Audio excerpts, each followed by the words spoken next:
Hello friends, welcome to lecture number 5 of engineering mechanics. तो दोस्तों, हमने लास्ट वीडियो में फ्रिक्शन के बारे में बहुत अच्छी तरीके से समझा था। तो आज मैं एक बहुत अच्छी सी प्रॉब्लम आपको सॉल्व कराता हूँ फ्रिक्शन के ऊपर ही। ठीक है, तो देखो हमारे पास प्रॉब्लम ये है, two blocks A and B है ना। हमारे पास दो ब्लॉक दे रखे हैं, एक ब्लॉक हमारे पास ये ए है, एक ब्लॉक हमारे पास बी है, जिसका वेट दे रखा है। इस ब्लॉक का जो वेट है दोस्तों 50 केजी है, और सेकंड जो बी ब्लॉक है हमारा 80 केजी दे रखा है। Are in equilibrium in the position shown in figure, है ना। ये फिगर हमको दे रखा है और दोनों ही क्या है, इक्विलिब्रियम में है। Calculate the force P required to move the lower block. हमको फोर्स ये पी इसको निकालना है कि कितना लगेगा ताकि ये जो लोअर ब्लॉक है ये मूव हो सके। ठीक है, and tension in the cable, और ये केबल दोस्तों हमें दे रखी है, कनेक्ट है, और इसकी टेंशन हमको निकालनी है। Take the coefficient of friction at all contact favour 0.3, और हमको कोफिशिएंट ऑफ फ्रिक्शन यानी कि हमको म्यू दे रखा है, कितना 0.3 दे रखा है। ठीक है, कल मैंने आपको अच्छी तरीके से बताया था कि कोफिशिएंट ऑफ फ्रिक्शन क्या होता है। अब देखिए यहाँ पर हम लोग सॉल्व कैसे करेंगे। हमको ये पी फोर्स निकलवाया है और टेंशन निकलवाई है ना। तो देखिए, तो ये पी जो फोर्स है दोस्तों 30 डिग्री एंगल पर लगा हुआ है, हमें डायग्राम ऐसे ही दे रखा है। तो हम लोग सबसे पहले क्या करते हैं, इसको हम लोग रिजॉल्व कर लेते हैं। अगर मैं इसका फ्री बॉडी डायग्राम बनाऊंगा तो मैंने पहले ए ब्लॉक का फ्री बॉडी डायग्राम यहाँ पर बनाया। ठीक है, अगर जैसे ए ब्लॉक है ये हमने यहाँ ले लिया। अगर मैं इसकी बात करूँ तो इसका वेट दोस्तों आपको पता है नीचे लगेगा, है ना। तो डब्ल्यू ए मैंने इसका वेट नीचे ले लिया। अगर मैं इसकी नॉर्मल की रिएक्शन की बात करूँ तो नॉर्मल रिएक्शन मैंने कल आपको बताई थी, ऊपर लगती है। तो नॉर्मल रिएक्शन हमारी ऊपर लग रही है, जिसको मैंने R1 बोल दिया। यहाँ ये टेंशन है T। ठीक है, अब ये फोर्स जो है दोस्तों इसके हम रिजॉल्व करेंगे, कंपोनेंट तोड़ेंगे, एक तो साइन कंपोनेंट और एक कॉस कंपोनेंट। जिधर थीटा होता है उधर हम लोग पी कॉस थीटा ले लेंगे। इधर साइन अगर हम इसको ऊपर की तरफ रिजॉल्व करेंगे ना, ऊपर की तरफ, तो वहाँ पर क्या लेंगे, पी साइन थीटा लेंगे। तो मैंने सबसे पहले क्या किया, डब्ल्यू ए जो हमारे पास वेट है ना, यानी कि ए ब्लॉक है, इसका वेट जाहिर सी बात है होगा नीचे की तरफ लगेगा, ऑब्वियस सी बात है, ग्रेविटी अपना कमाल दिखाएगी। तो मैंने 50 इंटू 9.81 कर दिया, क्योंकि 50 हमारे पास क्या था वेट, 9.81 जो ग्रेविटी होती है वो है। ठीक है, W equal to M G बोलते हैं हम लोग, तो वो, तो यहाँ पर 490.5 न्यूटन आ गया। इसी तरीके से मैंने डब्ल्यू बी यानी कि वेट ऑफ बी ब्लॉक का उसका निकाल लिया, हमारे पास ये निकल कर आ गया। म्यू हमको क्वेश्चन में दे रखा है 0.3। अब हम अगर मैं इस फिगर की बात करूँ तो यहाँ पर हॉरिजॉन्टल फोर्सेस कितने हमारे पास, एक ये टेंशन है, और इसको इधर जो खींचेगा दोस्तों है ना, वो कौन सा खींचेगा, म्यू R1, यानी कि जो फ्रिक्शन फोर्स होगा वो। तो यहाँ पर म्यू R1 हमने ले लिया। अगर मैं वर्टिकल फोर्सेस की बात करूँ तो वर्टिकल फोर्स आपको पता है, ऊपर वाला R1 हमारी क्या नॉर्मल रिएक्शन, तो मैंने यहाँ पर नॉर्मल रिएक्शन R1 ले ली। और वर्टिकल फोर्स नीचे, इसको बैलेंस कौन करेगा, नीचे वाला डब्ल्यू ए ले लिया। तो यहाँ से अगर मैं टेंशन की बात करूँगा तो म्यू हमारे पास कितना था 0.3, और R1 हमारे पास कितनी है दोस्तों, डब्ल्यू हमारे पास कितना है 490, तो मैंने 490 ले लिया। ठीक है, यहाँ से मैंने ये निकाली, अपनी टेंशन निकल कर हमारी आ गई। तो अब यहाँ से हमको पहला प्रॉब्लम सॉल्व हो गई कि भाई T1 की हमको कैसे निकालनी थी, टेंशन किस तरीके से निकालनी थी। तो आप सिंपली कुछ नहीं, एक से हॉरिजॉन्टल फोर्सेस और वर्टिकल फोर्सेस दोनों को बैलेंस करके यहाँ से आप लोग T1 निकाल लोगे, यानी कि टेंशन निकाल लोगे।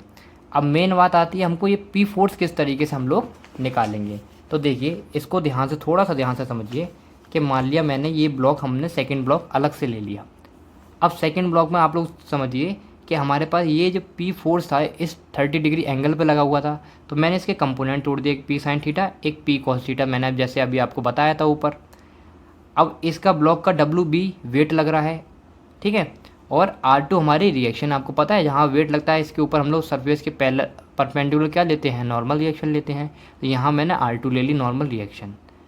इधर म्यू R1 लगेगा इसको बैलेंस करने के लिए, और इधर म्यू R2 लगेगा। म्यू R1 जो हमारे इससे ऊपर जो ब्लॉक था है ना, उसके लिए म्यू R1 हमें बैलेंस करने के लिए लगेगा, और यहाँ पर जो ब्लॉक है इसको, इस फोर्स को बैलेंस करने के लिए म्यू R2 लगेगा। ठीक है, यानी फ्रिक्शन फोर्स जो मैं बता रहा हूँ। अब इसमें वही हम लोग हॉरिजॉन्टल फोर्सेस जीरो करेंगे, फिर वर्टिकल फोर्सेस जीरो करेंगे।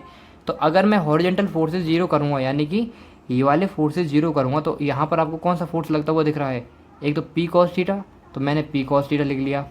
और इसको बैलेंस करने के लिए इसके ऊपर जो ब्लॉक था हमारा है ना, इसके ऊपर एक और ब्लॉक था ना, ए ब्लॉक, उसका जो फ्रिक्शन था म्यू R1, तो मैंने म्यू दोनों में से कॉमन लेकर R1 प्लस R2 कर लिया।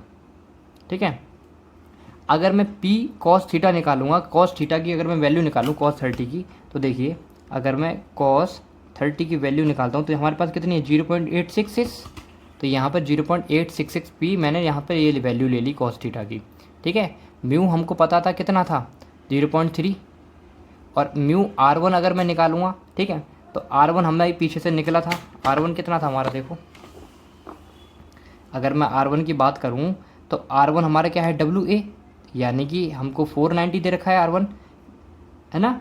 R1 हमको क्या दे रखा है 490 दे रखा है, 490.5।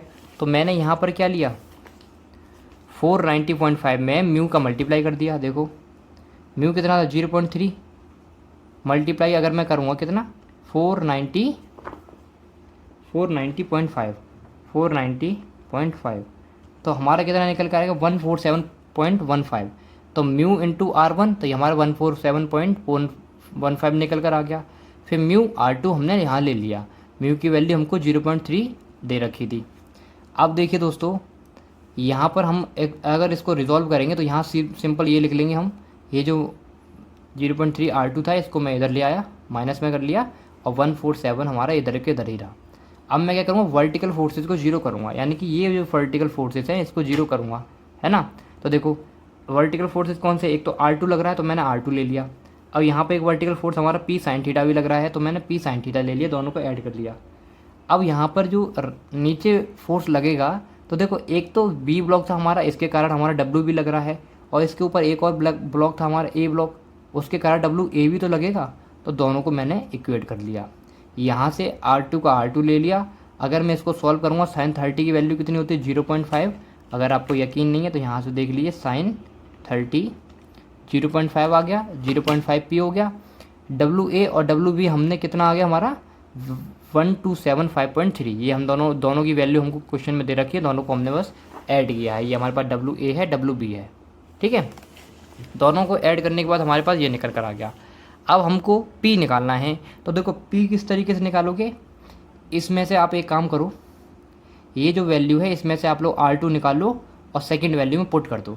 अगर मैं यहाँ से R2 निकालूंगा तो देखो कितना निकल कर आ गया। अगर इस इक्वेशन से मैं R2 निकालूंगा तो कैसे निकालूंगा मैं, देखो R2 बराबर क्या होगा 1275.3, है ना, माइनस 0.5 P, ये मैं कर सकता हूँ।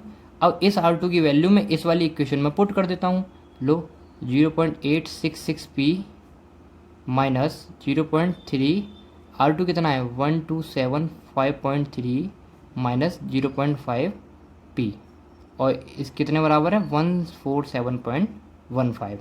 अब देखिए दोस्तों ध्यान से देखिए, अब मैं क्या करने वाला हूँ, कुछ नहीं, ये जो हमारे पास इसको ऐसे ही रख लो 866 P माइनस 0.3 का इसमें मल्टीप्लाई कर दो, फटाफट से मल्टीप्लाई कर दो, कितना है 1275.3 मल्टीप्लाई बाई 0.3, हमारे पास कितना आ गया 382.59।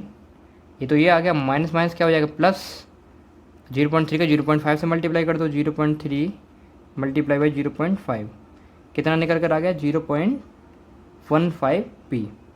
ये किसके बराबर है 147.15। अब देखिए दोस्तों एक काम करो, ये जो है इसको मैं इधर ले जाता हूँ, है ना, और इन दोनों को क्या करता हूँ ऐड कर लेता हूँ P को। देखो 0.866 प्लस 0.15, तो ये हमारे पास कितना निकल कर आ गया, ये 0.866 प्लस 0.15 हमारे पास निकल कर आ गया 1.016 P, और इधर 147.15 प्लस 382.59। अब इन दोनों को भी ऐड कर दो फटाफट से, 382.59 प्लस 147.15 हमारा कितना निकल आ गया 529 दोस्तों, 529.74 1.01 P, ठीक है। अब यहाँ से अगर मैं P निकालूंगा तो कितना निकल कर आ जाएगा, बस इसका डिवाइड इसके नीचे कर देंगे, डिवाइडेड बाय 1.016 हमारे पास आ गया 521.39 न्यूटन। ये हमारे पास लोड निकल कर आ गया, यानी कि पी निकल कर आ गया। तो दोस्तों देखिए कितने ईजिली हमने इस क्वेश्चन को सॉल्व कर दिया। तो बस आपको क्या करना है, जो भी फ्रिक्शन दे रखा हो उसको पहले रिजॉल्व करो, उसके फोर्स को दे रखा हो, और आपको पता है जो हमारी नॉर्मल रिएक्शन होती है और जो हमारी नीचे डब्ल्यू वेट लगता है, इसको इक्वेट करके आप लोग क्वेश्चन ईजिली सॉल्व कर सकते हो। तो इस तरीके से आप लोग इस प्रॉब्लम को सॉल्व कर सकते हो। ठीक है, तो आई होप आपको वीडियो पसंद आई हो। अगर आपको वीडियो पसंद आई है, हेल्पफुल लगी है, तो इस वीडियो को लाइक करें और अपने दोस्तों के साथ शेयर भी करें। मिलते हैं नेक्स्ट वीडियो में, तब तक के लिए बाय, थैंक यू।